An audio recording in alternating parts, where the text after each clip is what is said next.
Hey, how are you doing? Hey, I'm out here doing my outdoor workout. It's in the rain, and it made me think about something when I was a kid, and that was, I grew up pretty much on welfare, food stamps, until my mom moved in with Paul, my stepdad. He's the guy that was mentally ill that used to beat us all the time, make us eat food out of the dumpster. But this rain reminded me as a kid when we were hitchhiking. And pretty much everywhere we went, we'd have to hitchhike. We'd go to the grocery store on the first of the month when we got our food stamps, back when it was funny money. And we'd go to the grocery store and then we'd leave. And here my mom is, single mom, 4 kids, 4 boys that were rowdy as hell. And we'd stand next to the road and hitchhike and then walk. Didn't matter if it was raining, snowing, didn't matter. We were on the road. And then when she got with Paul, it didn't really change much. Most of the time, we did have a vehicle, but most of the time when we went somewhere, it was actually horseback or, believe this, it's hard to believe. I grew up in the 80s, but we did everything in horse and wagon. And most of the time when I went to school, I rode my horse to school. I know that sounds like I made it up, but I didn't. And many people that follow me on Facebook, they know, because they would see me riding a horse to school, and I would tie it up. There was a tree out in front of the school, and I'd tie it up, and teachers would get mad because there'd be horse poop that I have to clean up, etc. So anyway, I did what probably a lot of people do when they get out of high school or as soon as they get some money. I went and bought a car, and of course, I bought something I really couldn't afford. And I really didn't learn this lesson for quite a while until I went through bankruptcy. But I had 4 vehicles repossessed in my life.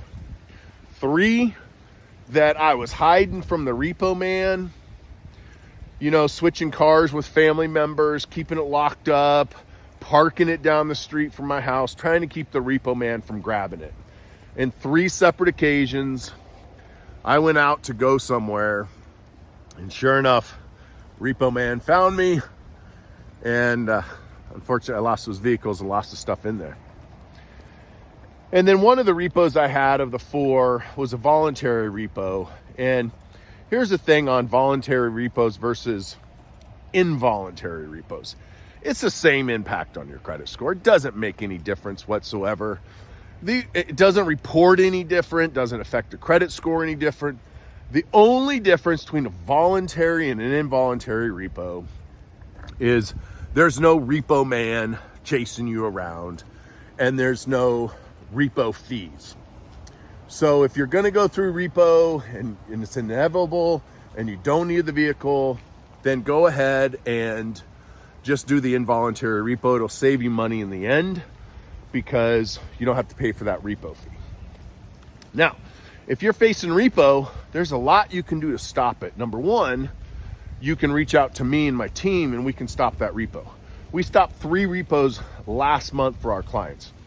These clients were anywhere from 3 to 6 months behind on their payments, and we reached out. I had my paralegal reach out to the bank, put them in a rehabilitation loan, which means all they had to do is make 1 payment, and then they're going to add the 6 months of past due payments, waive the fees, add it to the end of the loan, and they keep the car. Because when you get, 6 months behind, you can't come up with it. So like one of the clients I was thinking of, she called me on Thursday.